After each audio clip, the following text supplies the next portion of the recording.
Hola, ¿qué tal? Esto es Semana. Estamos a unas cuantas semanas de la elección por el Congreso y en este momento nos acompaña el candidato a la Cámara de Representantes por Bogotá, Mauricio Toro. Candidato, bienvenido a Semana y cuéntenos por favor cómo va esa campaña. Primero, muchas gracias por la invitación. Tengo que decir que bien, trabajándola, sudándola, camellándola, con mucha ilusión y muy contentos, pero esto es como echarse entre un tobogán. Uno no sabe sino hasta el final cuál va a ser el resultado. Entonces, trabajamos de sol a sol y esperamos que nos vaya muy bien. Candidato, usted ya estuvo en el Congreso, ya estuvo en la Cámara de Representantes. ¿Qué lo animó a volver otra vez a aspirar? Dos cosas que creo que son fundamentales. Lo primero es devolver el debate al Congreso de la República, porque lo que hemos visto durante los últimos 4 años son peleas, enfrentamientos, acusaciones del uno y del otro, los extremos agarrados de las mechas y una cantidad de videos viendo cómo se ponen a pelear por intereses personales y lo que tiene que regresar al Congreso es la sensatez, el debate, el que se ponga al ciudadano en la mitad del debate y se hable sobre los proyectos y las propuestas, porque la ciudadanía afuera no quiere ver peleas ni acusaciones de que si el uno es alto, el otro es bajito, que si el uno es gordo y el otro es flaco, sino puntualmente cómo vamos a solucionar los problemas y desafíos que hoy tiene la gente a la que están poniendo a hacer fila todos los días para algo en este país. Así que quiero regresar a devolver esa sensatez al debate técnico que se tiene que dar desde el Congreso de la República y a seguir proponiendo, como ya logré en el Congreso pasado en el que yo estuve, pues proyectos de ley y también tapar algunos goles que nos quieren meter para quitarnos derechos. Candidato, antes de hablar de esos goles que usted menciona, hagamos un recuento. Usted estuvo en el Congreso entre 2018 y 2022 en gobierno Duque. En 2022 fue candidato, pero lastimosamente se quemó. Cuéntenos este año qué está haciendo para intentar que no se repita la historia de que usted se queme en las elecciones. Bueno, lo primero es que en la primera elección y en esa segunda yo siempre estuve muy solo, digámoslo así. Salía a la calle desde muy temprano a volantear, pero no tenía en ese momento ni amigos ediles que hubiera podido yo ayudar a elegirse, ni concejal, ni demás. Y entendí que había que crear un movimiento que esté alrededor de nuestras propuestas, de nuestros sueños y de nuestras metas. Y creamos entonces una alianza súper chévere con un grupo de ediles, con concejales que nos ayudan en este ejercicio de reivindicar la buena política y así pues hoy vamos a lograr equilibrar entre la opinión y la calle que estamos haciendo y también con estos líderes barriales que conocen además las necesidades de Bogotá, porque la Cámara de Representantes por Bogotá tiene que hablar de los desafíos de Bogotá y eso seguramente nos ayude pues a suplir el espacio que hace 4 años exactamente faltó, porque yo paso de 20.000 a 31.000 votos y aún así faltaron 700. En esta pues vamos más fuertes con un equipo maravilloso de gente, además súper joven que nos acompaña desde diferentes localidades. Si hacemos un poco de memoria, hace 4 años usted, después de que no queda como congresista, lo convoca el presidente Gustavo Petro y el ministro Alejandro Gaviria para ser director del ICETEX. En este lapso usted ganó una proyección nacional, teniendo en cuenta esta proyección que ella tenía para el país y no solamente para Bogotá. ¿Por qué no decidió ir por el Senado?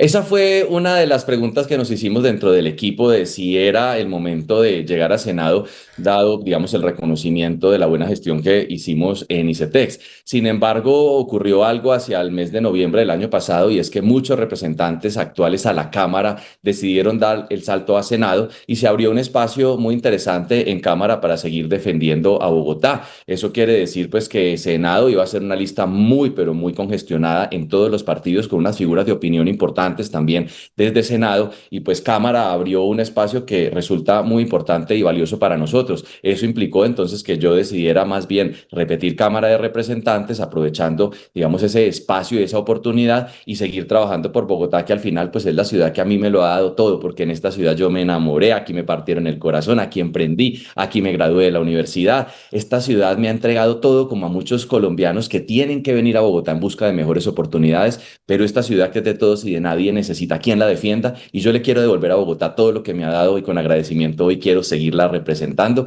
más aún cuando de estos 4 años poco se ha hablado de Bogotá. Los representantes se tomaron la agenda nacional y muy pocos se han dedicado a defender los intereses de Bogotá y quiero decir, creo que ninguno en una relación entre el Consejo directa, entre la alcaldía y entre la Cámara de Representantes y eso hay que recuperarlo para seguir defendiendo los intereses de quienes vivimos en Bogotá. Candidato, cuénteme por favor la relación con el presidente Gustavo Petro, cómo terminó después de ese periodo en el que usted estuvo en la presidencia del ICETEX. Bien, yo tengo que decir que siempre fui muy respetuoso, además, y fue una relación de mucho respeto. Yo llego a el gobierno por Alejandro Gaviria. Yo había estado apoyando la coalición de la esperanza. Yo no voté por el presidente Petro en la segunda vuelta, por eso, digamos que a mí no me sacan videos diciendo que era mi candidato. Esa fue, digamos, parte de la conversación cuando arranqué, pero yo creo que la propuesta de cambio que en ese momento se presentó pues era valiosa y había que ir a prestar ese servicio a la ciudadanía, porque la coherencia es no solamente criticar, sino que cuando lo llamen a uno a ayudar, pues ayudar. Y cuando el ministro Alejandro me llama y me dice, quiero que se venga a apoyarme desde ICETEX, yo había presentado un par de reformas en el Congreso que no habían pasado sobre ICETEX y había sido muy crítico de la entidad, pues me dijo, todo lo que usted ha estudiado tiene que ponerlo al servicio. Yo hablé con el presidente, le dije, pues yo sé que hemos tenido diferencias, pero creo que es el momento de ayudar y de construir, y eso fue lo que hice durante esos 2 años como presidente de la entidad: aportar, apoyar, construir. Y tengo que decir que pues, me fue bien. Logramos la reducción de tasa añadida más alta de los últimos años, es decir, bajaron los recibos durante esos 2 años de los jóvenes, la colocación de créditos más numerosa de la última década con la tasa añadida más baja, la condonación de créditos más alta de protección constitucional de los últimos años, y eso nos permitió a nosotros dar resultados y demostrar que se podía, y yo creo que el presidente lo reconoce hoy. Me aparto del cargo de presidente de ICETEX ya por razones personales, porque quería empezar a trabajar mi campaña para volver al Congreso de la República, y por un par de diferencias que había frente a la existencia de un modelo tan importante como es el modelo mixto de educación superior, pero la relación pues muy cordial. De hecho, me ofreció a que me quedara en el gobierno en otra posición, pero para mí ya era hora, digamos, de hacerme a un lado y empezar a proyectar lo que era mi candidatura al Congreso. Candidato, hablemos un poco de esa visión que usted tiene de la educación, porque justamente acaba de mencionar un tema clave, y es ese modelo mixto de educación que tenga actores privados y también públicos. ¿Por qué ve importante que se fortalezca tanto la universidad privada, que es una empresa, como la universidad pública, que tiene esta parte del Estado? Por un tema fundamental, y son las libertades individuales de cada ciudadano. Cada ciudadano debe poder escoger dónde quiere estudiar, más aún en un momento donde la educación pública pues no tiene cobertura universal, es decir, no está en todo el país para todos los jóvenes que se gradúan. Entonces debe existir la universidad privada que llena un espacio que la pública desafortunadamente no llena. Yo creo que nadie pelea con que en Colombia haya gratuidad pública universal y total en el país, pero eso es un proyecto a largo plazo. Es un pajazo mental creer que se van a crear 70 universidades en 3 años, cuando Colombia solo ha construido en los últimos 10 o 12 dos universidades. Por lo tanto, el sistema mixto de educación superior es fundamental para que así las personas que no logran desafortunadamente ingresar en la pública con gratuidad, pues tengan un ejercicio que hacer en la privada, y allí es donde es importante un mecanismo de financiación como ICETEX, que se debe reformar, para lo que ya tengo un proyecto de ley profundamente trabajado y escrito con varias manos para humanizar esos créditos y que la gente pueda seguir estudiando. El 93% de quienes estudian en ICETEX son estratos 1, 2 y 3, que son quienes no lograron entrar a la pública, que hicieron la fila, pero no había cupos suficientes y no había sedes universitarias en esos lugares donde ellos estudian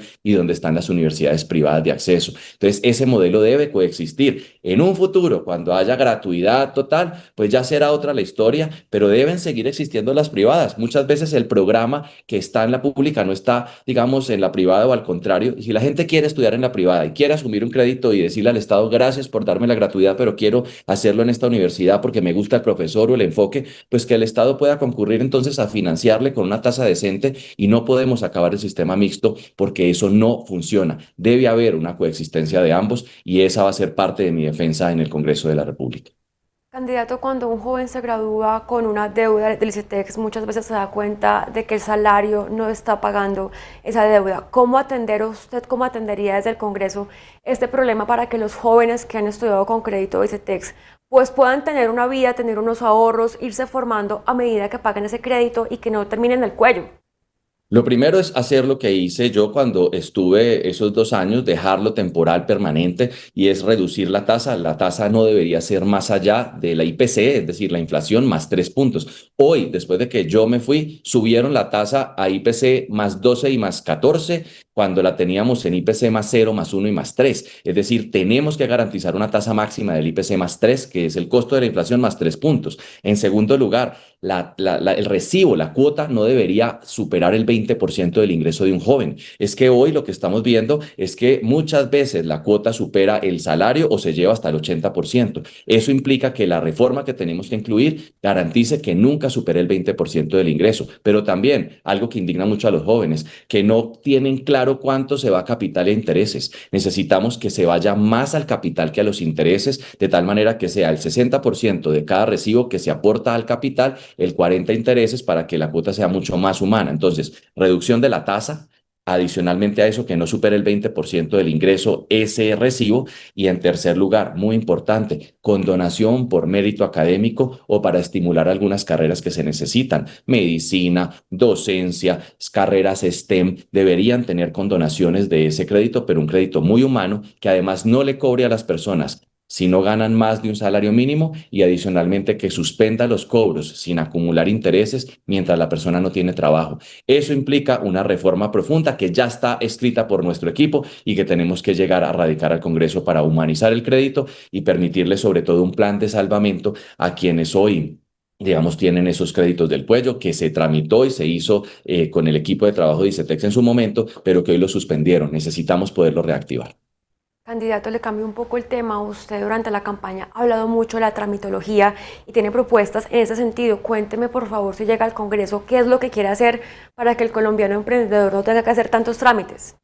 Es que este país es un país al que lo acostumbraron a hacer fila para todo, cuando la tecnología hoy nos permite que no tengamos que hacer esas filas, pero para todo nos ponen a hacer filas. Miren, cuántas personas hoy teniendo que hacer fila para reclamar un medicamento, 8 horas haciendo fila para que cuando lleguen a la taquilla le digan que el medicamento no hay, cuando la tecnología permite perfectamente, como ya lo están haciendo algunas EPS, mandar un chat de WhatsApp que te digan si el medicamento está, si está vas y lo recoges, pero si no estás, no pierdes 8 horas de tu día pidiendo permiso en el trabajo. Pero sobre todo para cuidadores y cuidadoras que tienen que buscar quién descuida a su paciente para poder ir finalmente a reclamarlo. En segundo lugar, los medicamentos deberían llegar a domicilio. Ya lo hacen algunas EPS pagando una cuota pequeña moderadora, pero que uno lo pueda pedir en WhatsApp, pueda llegar a domicilio, se hace el pago y la gente no se tenga que estar movilizando por la ciudad buscando y rogando para que le den un papel, para luego otra autorización. Duran 3 días haciendo una vuelta por un medicamento o una autorización. Por eso vamos a reformar parte de las leyes que tienen que ver con el sistema de salud y garantizar, por ejemplo, que las órdenes médicas, si a los 72 horas no se ha dado respuesta, automáticamente se da por aceptada y tengan derecho al trámite. No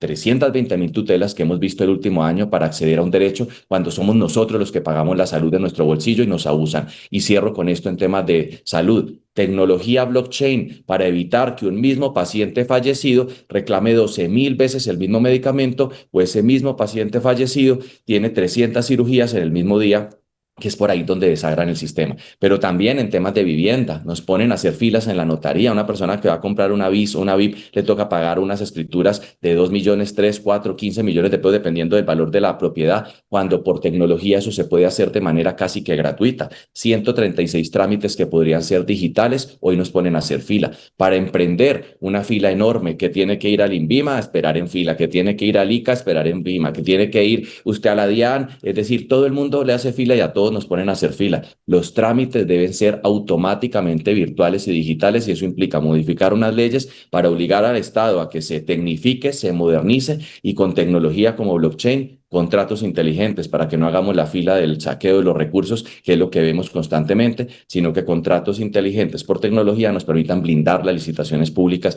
y garantizar transparencia. Pero si nosotros no le metemos tecnología e infraestructura al Estado, pues nos van a poner a hacer la fila, desafortunadamente, de la injusticia y de esperar por un crédito, por ejemplo, para emprender, cuando esto podría ser así. Así que hay que trabajar mucho por disminuir esos trámites y agilizar la vida para garantizar que el turno de los ciudadanos sea ya.